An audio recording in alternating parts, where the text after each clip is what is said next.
झांसी की cyber cell और बरुआ सागर police ने शातिर साइबर ठग को किया है गिरफ्तार, जो खुद को बरुआ सागर थाने का इंस्पेक्टर बताकर लोगों से करता था ठगी। आरोपी फोन पर लोगों को अश्लील वीडियो देखने के आरोप में मुकदमे और आजीवन कारावास का दिखाता था डर। फिर मामला रफा दफा करने के नाम पर उनसे ऑनलाइन पैसा करा लेता था ट्रांसफर। हैरानी की बात यह है कि आरोपी को गिरफ्तार होने के बाद भी उसका गैंग है सक्रिय। अब उसके साथ ही खुद को केंद्रीय गृह मंत्रालय और यूपी डीजीपी कार्यालय का आईपीएस अधिकारी बताकर पुलिस अधिकारियों को कर रहे हैं फोन और आरोपी को छोड़ने का बना रहे हैं दबाव। पुलिस इन कॉल्स की भी कर रही है जांच और पूरे नेटवर्क तक पहुंचने की जा रही है कोशिश। निवाड़ी जिले के टहर का गांव निवासी दीपक खंगार पुत्र मोतीलाल के रूप में हुई है पकड़े गए आरोपी की पहचान। ललितपुर के मडावरा में मंगलवार दोपहर स्वाभिमानी मजदूर संगठन के पदाधिकारियों और दर्जनों महिलाओं ने निकाला जुलूस। उन्होंने तहसील पहुंचकर तहसीलदार को सौंपा उप जिलाधिकारी संबोधित ज्ञापन, जिसमें विभिन्न गांवों की समस्याओं के समाधान की गई मांग। संगठन ने अपने ज्ञापन में बताया कि स्वाभिमानी मजदूर संगठन एक सामाजिक संस्था के रूप में गरीब और असंगठित परिवारों को विभिन्न जन कल्याणकारी योजनाओं की देता है जानकारी और उन्हें लाभ दिलाने में करता है मदद। संगठन के माध्यम से ग्राम पंचायत गिदवाहा, धवा, रखवारा, भीकमपुर, दिदौनिया सहित अन्य गांवों के मजदूरों की आई हैं समस्याएं, जिन समस्याओं के निराकरण की उठाई है मांग। जालौन के उरई कोतवाली क्षेत्र में झांसी कानपुर नेशनल हाईवे 27 पर मंगलवार सुबह तेज रफ्तार डंपर की टक्कर से एक बाइक सवार युवक की मौके पर ही हो गई मौत। हादसे के बाद चालक डंपर समेत मौके से हो गया फरार, जबकि पुलिस ने शव को पोस्टमार्टम के लिए भेजकर मामले की जांच करती है शुरू। मृतक की कालपी कोतवाली क्षेत्र के बैरई गांव निवासी 35 वर्षीय चंद खान के रूप में हुई है पहचान, जो मंगलवार सुबह किसी आवश्यक काम से बैरई से जा रहे थे उरई, तभी रास्ते में हो गया है हादसा। महोबा में समाजवादी पार्टी ने नीट पेपर लीक मामले और सोनम वांगचुक के समर्थन में केंद्र सरकार के खिलाफ किया प्रदर्शन। जिला अध्यक्ष शोभा लाल यादव के नेतृत्व में सैकड़ों सपा कार्यकर्ता अम्बेडकर पार्क में हुए एकत्रित। उन्होंने प्रधानमंत्री नरेंद्र मोदी और शिक्षा मंत्री धर्मेंद्र प्रधान के इस्तीफे की मांग करते हुए तहसीलदार को सौंपा राष्ट्रपति संबोधित ज्ञापन। सपा ने केंद्र की भाजपा सरकार पर छात्रों के भविष्य से खिलवाड़ करने का लगाया आरोप। कहा कि देश भर में परीक्षाओं के नाम पर छात्रों के लाखों रुपए हो रहे हैं बर्बाद और पेपर लीक का सिलसिला थमने का नहीं ले रहा है नाम। हमीरपुर जिले के राठ कोतवाली क्षेत्र के मवई गांव में 85 वर्षीय वृद्ध महिला की हत्या के मामले का पुलिस ने खुलासा करते हुए आरोपी को कर लिया गिरफ्तार, जिसकी गजेंद्र राजपूत के रूप में हुई है पहचान। पुलिस के अनुसार 85 वर्षीय शोभा रानी की गला घोटने से हुई थी हत्या, जिनके सर पर चोट के भी मिले थे निशान। जांच में सामने आया कि 19 जुलाई को पारिवारिक विवाद के दौरान आरोपी गजेंद्र राजपूत ने पहले कुल्हाड़ी से किया हमला, जिससे किसी तरह अपनी जान बचाकर भाग निकले बहादुर राजपूत। इसके बाद आरोपी ने शोभा रानी का गला कसकर चारपाई से बांध दिया उन्हें, जिससे उनकी हो गई मौत। पुलिस ने आरोपी गजेंद्र को न्यायालय में पेश करते हुए भेज दिया जेल। झांसी में रेलवे की संपत्ति पर अवैध कब्जे के 14 साल पुराने मामले में रेलवे न्यायालय ने सुनाया अहम फैसला। अपर मुख्य न्यायिक मजिस्ट्रेट रेलवे एवं पीठासीन अधिकारी प्रतीक त्रिपाठी की अदालत ने 3 आरोपियों को दोषी ठहराते हुए प्रत्येक को 2-2 साल की सजा और 5-5 हजार रुपए जुर्माने की सुनाई सजा। दोषी ठहराए गए आरोपियों में बरुआपुरा निवासी संजय कुशवाहा, दीनदयाल नगर निवासी छोटू साहू और मसीहागंज निवासी पंकज वर्मन है शामिल।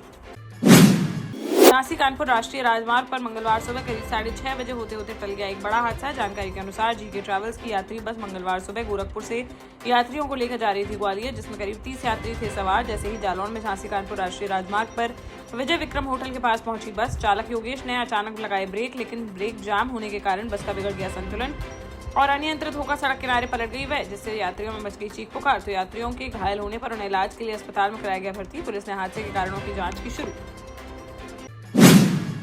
देश का जाना माना सैनफिन ग्रुप आपके लिए फिर लाया है झांसी में वास्तु के हिसाब से फ्लोर प्लान सहित एक शानदार टाउनशिप, जिसमें सुरक्षा की दृष्टि से सीसीटीवी, एक ही ग्रैंड गेट से एंट्री और एग्जिट, चौड़ी सड़कें, parking, car wash area, senior citizen and international fountain parks, swimming pool, gym, badminton, tennis आदि courts, school, hospital, shopping mart आदि कई सुविधाएं। इसीलिए तो हम झांसी में लोगों की पहली पसंद।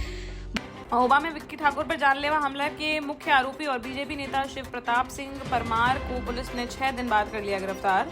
इस गिरफ्तारी के साथ ही मामले के सभी 5 आरोपी आ चुके हैं पुलिस की गिरफ्त में। हालांकि पीड़ित परिवार पुलिस की कार्रवाई से नहीं है संतुष्ट और आरोपियों का एनकाउंटर करने व घर पर बुलडोजर चलाए जाने की कर रहे हैं मांग। बता दें कि 14 जुलाई की रात समतनगर इलाके में पेट्रोल पंप पर दबंगों ने विक्की ठाकुर पर कुल्हाड़ी से कर दिया था हमला।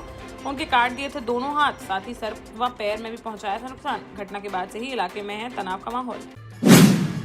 टीकमगढ़ जिले की जतारा जनपद पंचायत के बैरवार गांव में मंगलवार को सड़क पर घुटनों तक पानी भरने से नाराज ग्रामीणों ने सड़क जाम कर किया प्रदर्शन।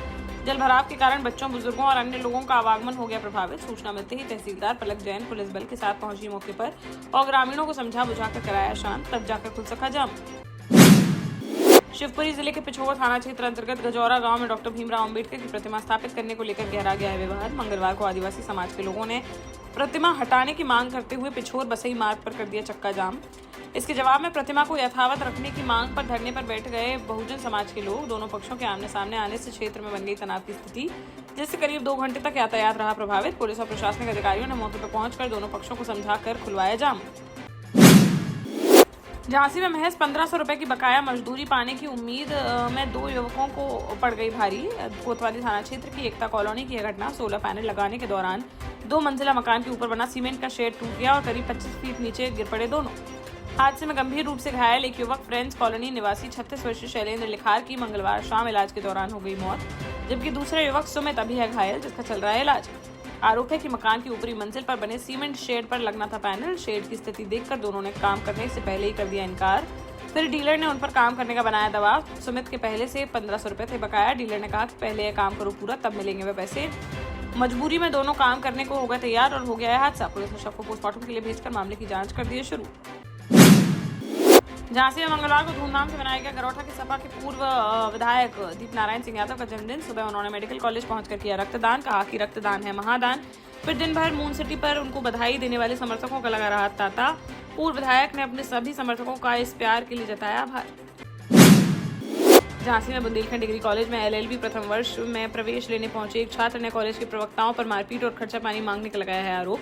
वहीं कॉलेज प्रशासन ने सभी आरोपों को निराधार बताते हुए छात्र पर ही अनुशासनहीनता का लगाया है आरोप। छात्र अनुज सिंह का कहना है कि LLB प्रथम वर्ष की मेरिट सूची में नाम आने के बाद शनिवार को प्रवेश लेने कॉलेज पहुंचा था वह। आरोप है कि प्रवेश प्रक्रिया देख रहे शिक्षक मीटिंग का हवाला देकर चले गए और सोमवार को आने के लिए कहा। सोमवार को कॉलेज पहुंचने पर शिक्षकों ने कहा कि उसके दस्तावेज लग रहे हैं फर्जी, जिस पर उसने दस्तावेजों की जांच कराने की कही बात। आरोप है कि इसी दौरान एक शिक्षक ने शाम को मिलने और कुछ खर्चा पानी देने की कही बात, जिसको लेकर दोनों पक्षों में हो गई कहासुनी। आरोप है कि गाली गलौज करते हुए एक शिक्षक ने छात्र से कर दी मारपीट। कॉलेज प्राचार्य ने छात्र पर ही अनुशासनहीनता का आरोप लगाते हुए कार्यवाही की गई है बात। झांसी में संघर्ष सेवा समिति और एक और बेटी के विवाह में बनी सहारा। नगरा निवासी स्वर्गीय अब्दुल सलाम एवं रुखसाना मंसूरी की पुत्री अमरीन मंसूरी का 20 जुलाई को पारिवारिक एवं सामाजिक सौहार्दपूर्ण वातावरण में हुआ संपन्न। इस अवसर पर संघर्ष सेवा समिति कार्यालय में आयोजित कार्यक्रम के दौरान समिति के संस्थापक डॉक्टर संदीप सरावगी ने नवविवाहित जोड़े के सुखद एवं मंगलमय दाम्पत्य जीवन की कामना करते हुए आवश्यक गृहस्थी का सामान उपहार एवं बेटी धन भेंट कर सम्मान पूर्वक की विदाई। विवाह पूर्व उसका प्रतिष्ठित ब्यूटी पार्लर से कराया गया मेकअप। इस दौरान डॉक्टर संदीप ने कहा कि बेटियां किसी एक परिवार की नहीं बल्कि पूरे समाज की होती हैं अमूल्य धरोहर। उनके सम्मान, शिक्षा और सुरक्षित भविष्य के लिए समाज के प्रत्येक असक्षम व्यक्ति को आना चाहिए आगे। संघर्ष सेवा समिति भविष्य में भी जरूरतमंद परिवारों के सहयोग के लिए इसी प्रकार निरंतर करती रहेगी कार्य। 12 साल पहले अपने स्टार्टअप के साथ ही योग्य नेतृत्व, अनुभवी टीम और सक्षम सेंट्रलाइज और उत्तरदायी प्रबंधन के बल पर सबको घर गुणवत्ता के साथ समय पर घर की योजना के तहत सैनफिन समूह ने बहुत ही कम समय में 1500 से ज्यादा यूनिट्स को दिया है कब्जा। समय पर डिलीवरी से हमारे ग्राहकों में बढ़ा है विश्वास और मिली है संतुष्टि।